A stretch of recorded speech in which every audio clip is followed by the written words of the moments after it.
Good afternoon, everyone. A lot of familiar faces, so it's a small world. So in terms of presentation agenda, first we will look at what interval data is, how to get the interval data and what it is used for. Next, we will look at what interval data analysis is and what tools are available and the steps involved in interval data analysis. And then I will give you a high-level overview of interval data analysis tool, or IDAT. And finally, we will look at some energy use profiles from real world where interval data has been used to identify energy cost savings. So what is interval data? Interval data is time-stamped usage values recorded at regular periods. Now, most smart meters are capable of providing at least hourly interval data, and many of them can provide the data in 15-minute interval, which is utility standard. So a couple of things about interval data. It does not appear in your monthly bill, and it is not instantaneous demand. So how can we get access to the interval data? If you have a smart meter, your utility may be able to provide you this data for free or for a small fee. Facilities can also install meters and devices and collect this data. And there are many third-party providers who can install a shadow meter and provide this information to you. So where is interval data used? Well, basically, interval data provides gross building level diagnostic information, which is used in commissioning, evaluation of ECMs, M&V, calibration of simulation models, O&M, and energy engineers and facility managers can also use it for everyday peak load management and to assess the participation in demand response and critical peak pricing programs offered by the utility. So in all use cases, we want to create energy use profiles, analyze demand patterns, and identify savings opportunities, which brings us to IDA, or interval data analysis. So there are three things that we do when it comes to interval data analysis. Load profiling. The analysis is carried on annual, monthly, weekly, and daily basis.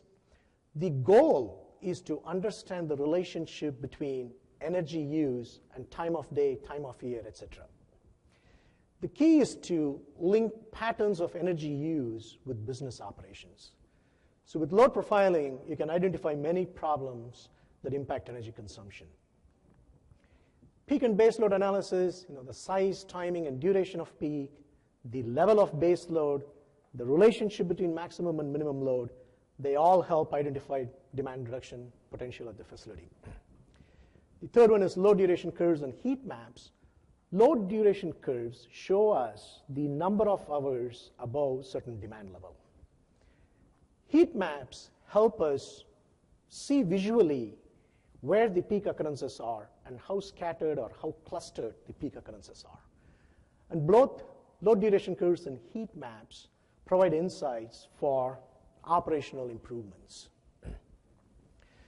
So what tools are available to perform interval data analysis? I'm going to talk about 4 different tools here, and definitely there are a lot more tools from manufacturers, from third-party providers, etc.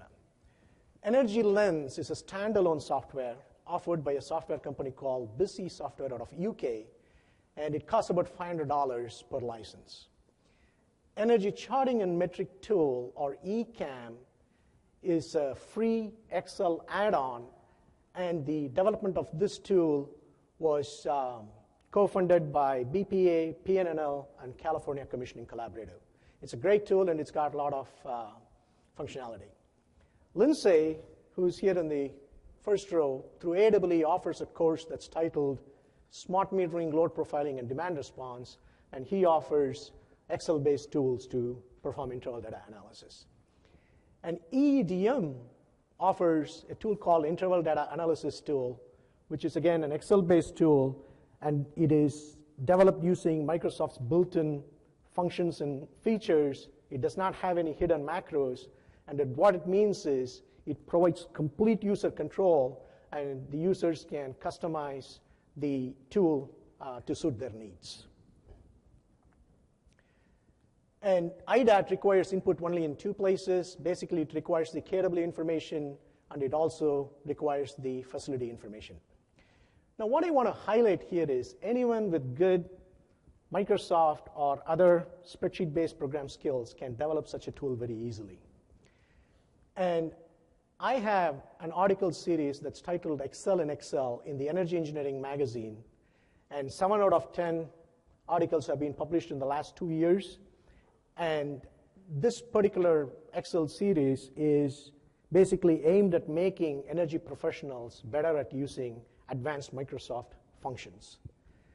And if one knows all the functions and features discussed in this article series, they'll be able to develop a tool very easily. So IDAT is a self-contained tool that prepares the raw data, quality controls raw data, and transforms the data for further analysis.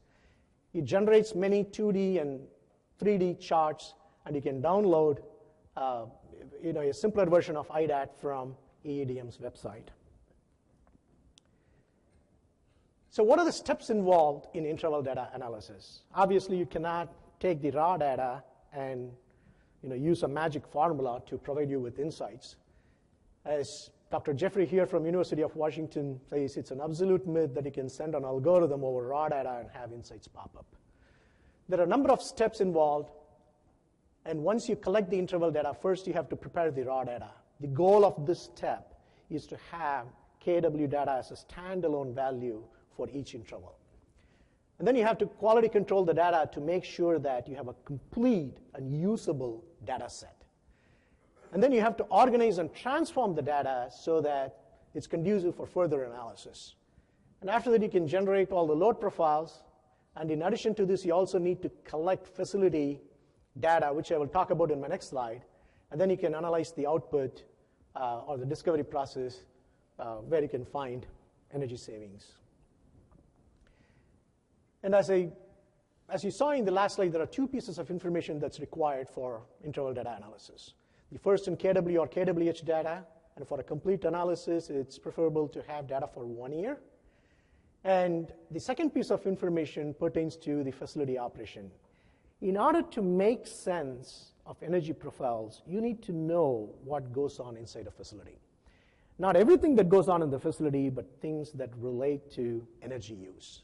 For example, you want to know, when the building is occupied, if it's a multi-shift operation, the operating schedules, what fuel is used for heating and cooling, and if the cooling is year-round or if it's just during summer months, how is the lighting control, when do they come on, when do they go off, and other energy-consuming equipment process can vary anywhere from office equipment to forklift chargers. So basically, we need to know how the facility is operated from the energy point of view. So the first step is to prepare the interval data. And like I said before, the goal is to have standalone values for each KW interval. Now, if you get the raw data as a standalone value in a single column or single row, you're good to go. But if it is embedded with other information such as rate code, date stamp, time stamp, etc., then you need to separate the KW value out. So in this example, I have used 3 simple functions, text functions, to separate the date stamp, time stamp, and the KW value. So at the end of the step, for 15-minute interval data, and for 366 days per year, I need 35,136 standalone KW values. And once you have the data, the next step is to quality control the data. So what does quality control even mean here? So I just want to make sure that I have 35,136 entries, and they're all numbers. There are no blank cells. There are no cells with any text, or there are no cells that contains error flags, such as not available or division by 0. The information on IS functions in Excel help greatly to perform quality control. The information functions basically provide you with information contained in a cell. So I have used 4 different IS functions to make sure that I got 35,136 entries that are all numbers.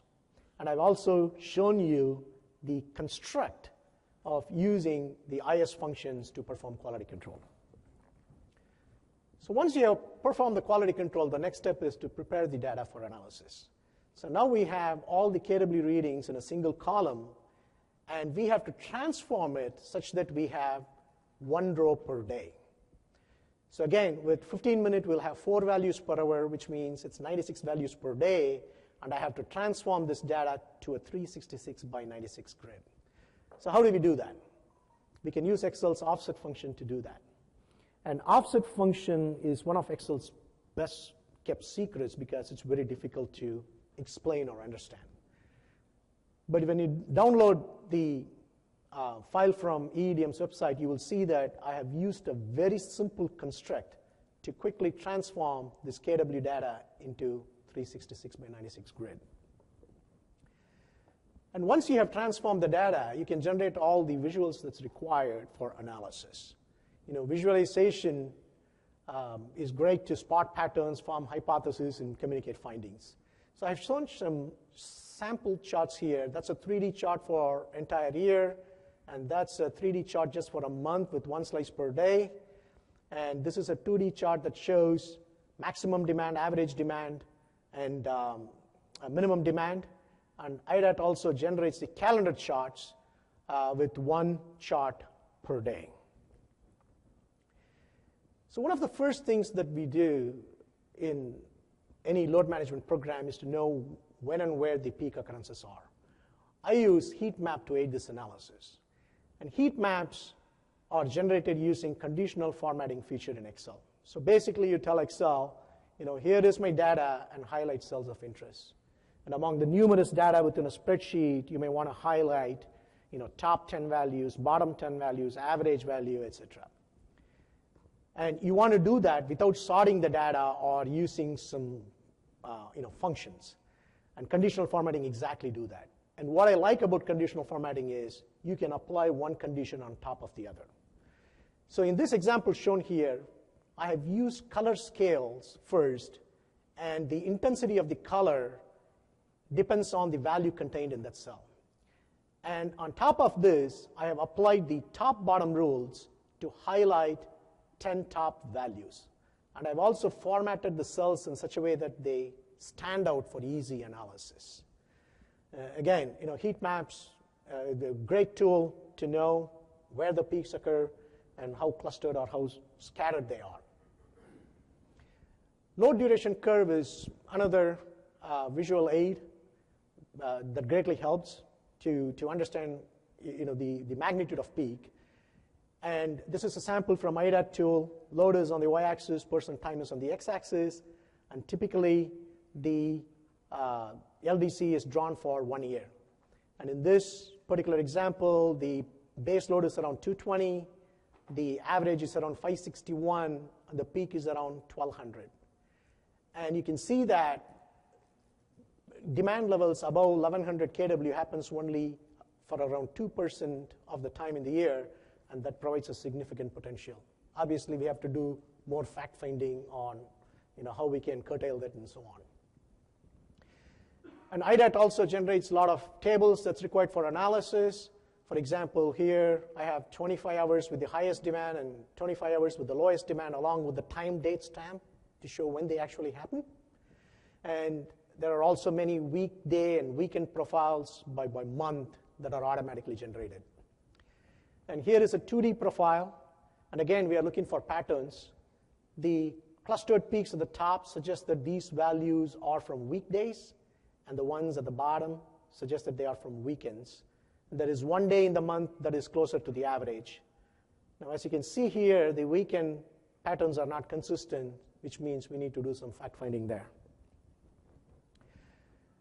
IDAT also generates the monthly KW profiles, monthly consumption profiles, and load factor profiles, and you can use these to triangulate information contained in your utility bill. So how do we, now that we got all the charts, so how do we analyze the IDAT output? So the key is to derive key characteristics and answer key questions. So, what is the magnitude of energy use and load demand? How big is the 24/7 load? What are the maximum and minimum values and the duration, and do they appear reasonable? Is base load energy use within the boundaries that you have set? Are there any seasonal trends? How does the energy use profile compare to other similar buildings? What are the building operating characteristics? When do people arrive and when do they leave? Is the daily load profile shape as expected? Is startup and shutdown, as indicated? How is the weekend profile? Is it different from the weekday profile? Do you see a load reduction during holidays? And how does demand and consumption vary over time? How does weather affect the total energy use? What are the relative proportions of base load, variable load, and weather-dependent load, and do they look reasonable? Are there load spikes? How often do they happen? And how much it's costing you? So those are some of the facts that you need to ask yourself when you do analysis with interval data. So what to look for in interval data? You can look at the monthly load profiles for a complete year, and that way you will know how the loads change seasonally.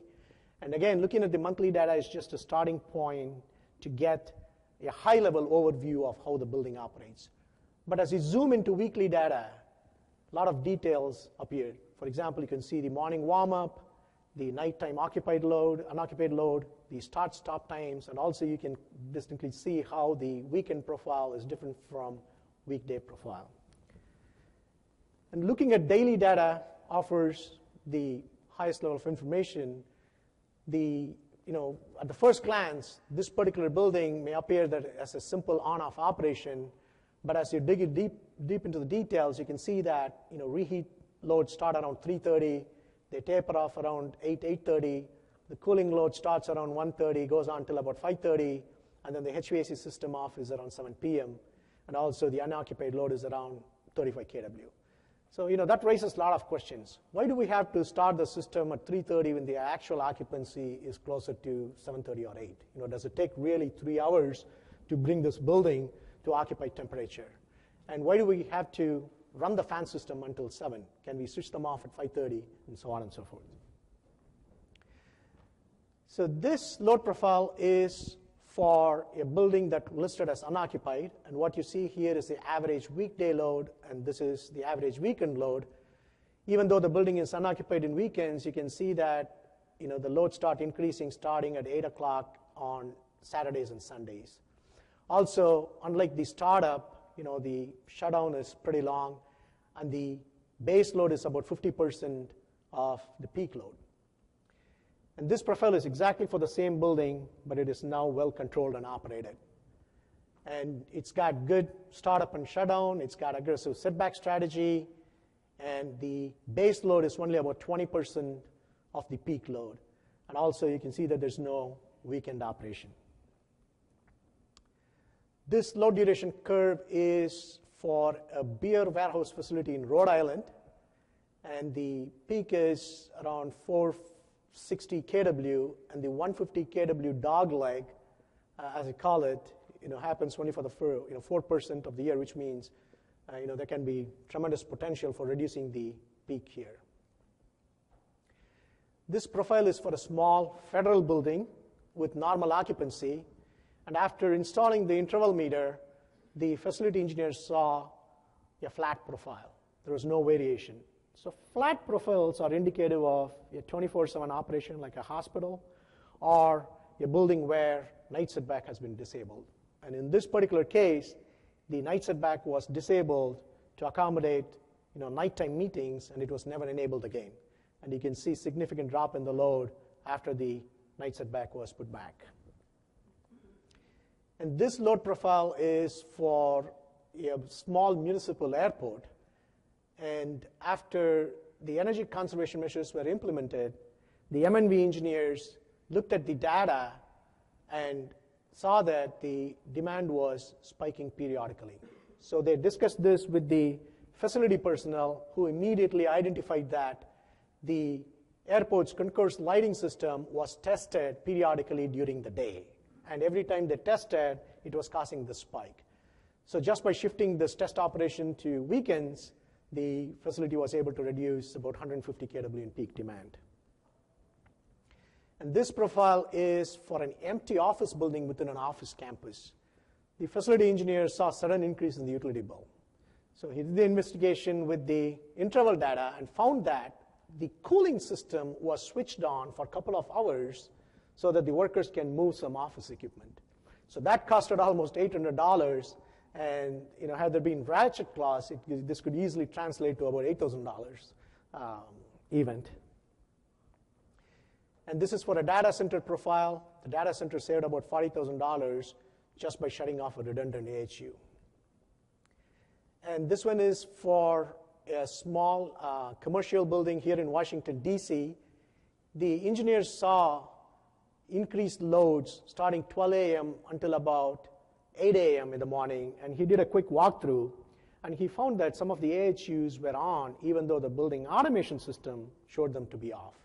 So the discovery led to a bug in the optimal start module of the program, and once it was corrected, you can see that the loads returned to normalcy. And this is for a furniture retailer, and just by shutting off lights, the retailer was able to save about $51,000. Now, this one is for an entertainment facility, and attendance is also plotted here, and you can see a strong correlation between the peak demand and attendance. Sometimes it's very helpful to bring in external variables or key performance indicators from the business and plot them and see how they correlate. This one is for a manufacturing facility with forging operations.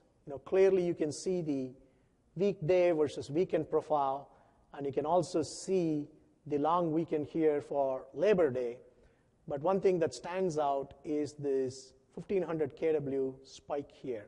So apparently this facility forgot to switch off the nighttime only operation for one day, and that caused the spike. And to me, that means that the operating procedures have to be revisited and revised. You can also see that spike in the load duration curve for that particular month. And this chart shows the use of interval data for estimating savings from consolidating meters. Again, the rationale is, services don't peak at the same time, or in other words, the peaks won't be coincidental. So this is for a mid-box retailer. The bill demand with 2 meters were close to 130 kW, and after consolidation, they saw a drop of about 30 kW or to about 100 kW. So that completes my presentation, and thank you very much for listening.